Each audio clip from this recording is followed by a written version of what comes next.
नमस्कार दोस्तों, आपका मेरे चैनल धर्म संचय में स्वागत है। आज मैं आप लोगों के साथ निर्जला एकादशी व्रत की कथा, महिमा और इसे कैसे रखने चाहिए और इसका क्या शुभ मुहूर्त है शेयर करने जा रही हूँ। न जल की एक बूंद और न ही अन्न का एक दाना। निर्जला एकादशी के कठिन व्रत को करने के कई नियम हैं जिनका पालन करना जरूरी होता है। अगर आप ये व्रत पहली बार करने जा रहे हैं तो इसके नियम जानना आपके लिए बेहद जरूरी है। निर्जला एकादशी के नाम से ही ज्ञात हो जाता है कि ये व्रत जल की एक बूंद भी ग्रहण नहीं किए बिना किया जाता है। यूं तो साल में 24 एकादशियां आती हैं और हर एकादशी का अपना एक विशेष महत्व है, लेकिन ज्येष्ठ मास के शुक्ल पक्ष की एकादशी अत्यंत विशेष मानी गई है, जिसका नाम है निर्जला एकादशी। न जल का एक बूंद न अन्न का एक दाना, इस कठिन व्रत को करने के कई नियम हैं जिनका पालन जरूर करना चाहिए। इस बार 21 जून को ये निर्जला एकादशी का व्रत रखा जाएगा। यूं तो एकादशी तिथि 20 जून की शाम 4 बजे से ही शुरू हो जाएगी और 21 जून को दोपहर 1:30 तक रहेगी, लेकिन इसका व्रत 21 जून को ही रखा जाएगा और व्रत का पारण होगा 22 जून यानी अगले दिन। निर्जला एकादशी का व्रत भगवान विष्णु के निमित्त किया जाता है। कहते हैं ये व्रत मोक्ष प्रदान करता है और जन्मों जन्मों के बंधन से मुक्ति दिलाता है। लेकिन इस व्रत के जितने लाभ हैं उतना ही कठिन भी है, क्योंकि इस व्रत को बिना जल ग्रहण किए किया जाता है, जो जेठ की तपती दोपहरी में भक्तों की परीक्षा से कम नहीं होता। इसके अलावा भी व्रती को कुछ खास बातों का ध्यान रखना चाहिए, जो इस प्रकार है। हो सके तो इस दिन ब्रह्म मुहूर्त में उठकर स्नान आदि से निवृत्त होकर पूजा की तैयारी करें, लेकिन किसी भी कारण से देर तक न सोएं। मंदिर को साफ करें, गंगा जल छिड़क कर भगवान विष्णु की प्रतिमा के सामने दीपक जलाएं और व्रत का संकल्प लें। एकादशी व्रत की कथा पढ़ें और श्री हरि का स्मरण करें। इस दिन खास तौर से ध्यान रखें कि आपको पानी नहीं पीना है। इसके अलावा एकादशी में अन्न ग्रहण नहीं किया जाता। अगले दिन व्रत का पारण सुबह 8 बजे तक कर दें। इसमें नहा धोकर भोजन बनाएं, श्री हरि को भोग लगाएं और ब्राह्मण को दान दें। एकादशी व्रत की कथा।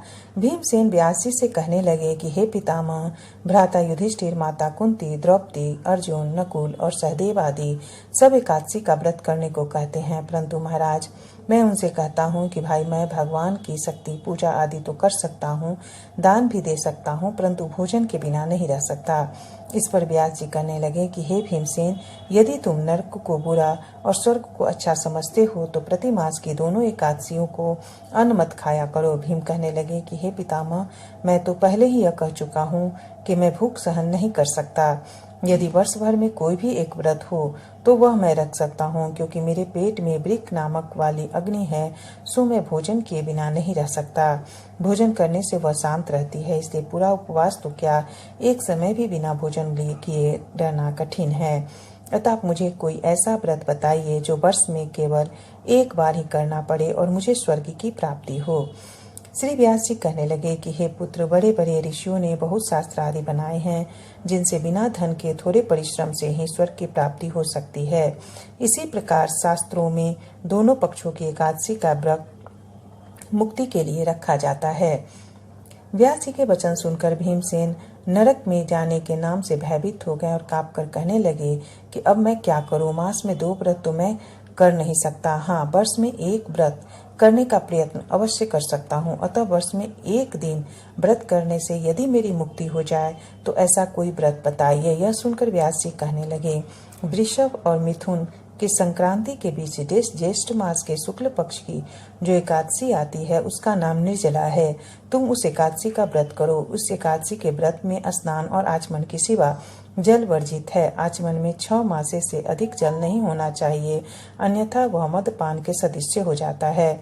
इस दिन भोजन नहीं करना चाहिए, क्योंकि भोजन करने से व्रत नष्ट हो जाता है। यदि एकादशी को सूर्योदय से लेकर द्वादशी के सूर्योदय तक जल ग्रहण न करें तो उसे सारी एकादशियों के व्रत का फल प्राप्त होता है। द्वादशी को सूर्योदय से पहले उठकर स्नान आदि करके ब्राह्मणों को दान आदि देना चाहिए। इसके पश्चात भूखे और सतपात्र ब्राह्मण को भोजन कराकर फिर आप भोजन कर लेना चाहिए। इसका फल पूरे वर्ष में की संपूर्ण एकादशियों के बराबर होता है। व्यास जी कहने लगे कि हे भीमसेन, यह मुझको स्वयं भगवान ने बताया है। इस एकादशी का पुण्य समस्त तीर्थों और दानों से अधिक है। केवल एक दिन मनुष्य निर्जल रहने से पापों से मुक्त हो जाता है। जो मनुष्य निर्जला एकादशी का व्रत करते हैं उनकी मृत्यु के समय यमदूत आकर नहीं घेरते, वरन भगवान के पार्षद उसे पुष्पक विमान में बैठाकर स्वर्ग को ले जाते हैं। अतः संसार में सबसे श्रेष्ठ निर्जला एकादशी का व्रत है। इसीलिए यत्न के साथ साथ इस व्रत को करना चाहिए। उस दिन ओम नमो भगवते वासुदेवाय मंत्र का उच्चारण करना चाहिए और गौदान करना चाहिए। इस प्रकार व्यास जी की आज्ञा अनुसार भीमसेन ने इस व्रत को किया। इसलिए इस एकादशी को भीमसेनी या पांडव एकादशी भी कहते हैं। निर्जला व्रत करने से पूर्व भगवान ने से प्रार्थना करें कि हे भगवान, आज मैं निर्जला व्रत करता हूँ, दूसरे दिन भोजन करूँगा। मैं इस व्रत को श्रद्धापूर्वक करूँगा, अतः आपकी कृपा से मेरे सब पाप नष्ट हो जाएं। इस दिन जल से भरा हुआ एक घड़ा वस्त्र से ढककर स्वर्ण सहित दान करना चाहिए। जो मनुष्य इस व्रत को करते हैं उनको करोड़ों फल सोने के दान का फल मिलता है। जो इस दिन यज्ञ आदि करते हैं उनका फल तो वर्णन ही नहीं किया जा सकता। इस एकादशी के व्रत से मनुष्य विष्णु लोक को प्राप्त होता है। जो मनुष्य इस दिन अन्न खाते हैं वे चांडाल के समान हैं, वे अंत में नरक में जाते हैं। जिसने निर्जला एकादशी का व्रत किया है वह चाहे ब्रह्मा हत्यारा हो, मदपान करता हो, चोरी की हो या गुरु के साथ द्वेष किया हो, मगर इस व्रत के प्रभाव से स्वर्ग जाता है। हे कुंती पुत्र, जो स्त्रियां पुरुष श्रद्धा पूर्वक इस व्रत को करते हैं उन्हें अग्रलिखित कर्म करने चाहिए। प्रथम भगवान का पूजन, फिर गौदान, ब्राह्मणों को मिष्ठान और दक्षिणा देनी चाहिए तथा जल से भरे कलश का दान अवश्य करना चाहिए। निर्जला के दिन अन्न, वस्त्र, उपाहन, ज्योति आदि का दान भी करना चाहिए। जो मनुष्य भक्ति पूर्वक इस कथा को पढ़ते या सुनते हैं उन्हें निश्चय ही स्वर्ग की प्राप्ति होती है। धन्यवाद दोस्तों। अगर आपको मेरा यह प्रयास पसंद आए तो कृपया वीडियो को ज़्यादा से ज़्यादा लाइक करें, शेयर करें और चैनल को सब्सक्राइब करना बिल्कुल न भूलें। धन्यवाद। नमस्कार दोस्तों, आपका मेरे चैनल धर्म संचय में स्वागत है। आज मैं आप लोगों के साथ निर्जला एकादशी व्रत की कथा, महिमा और इसे कैसे रखने चाहिए और इसका क्या शुभ मुहूर्त है शेयर कर